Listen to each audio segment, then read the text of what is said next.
এইটাই আছে, আগে থেকে কেউ ব্যবস্থা করলো না, যে আসছে সে দেখে চলে যাচ্ছে।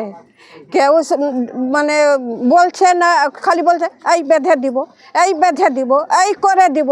তো এতদিন থেকে সব এত বড় বাড়ি ঘর পরিবার সব রাইছাই হয়ে গেল।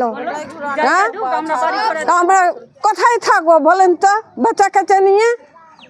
বাড়ি ঘর ভাঙছেন? ওই তো দেখেন ওই বাড়ি। এই সকাল থেকে নদী অনেক দূরে ছিল কালকে, তা আজকে আমাদের পুরো জিত্তুটোলা গ্রাম পড়ে যাচ্ছে। তাছাড়া আমরা ভাবতে পারলাম না যে আমাদের বাড়ি ঘর এইভাবে পড়বে। সিচুয়েশান পরিস্থিতি প্রচণ্ড খারাপ। আর বর্তমানে না আমাদের কোথাও জায়গা আছে না বাড়ি আছে। আমরা সবাই কোথায় যাব? আমাদের ছোট ছোট ছেলে আছে, ছেলেগুলোকে নিয়ে আমরা কোথায় যাব?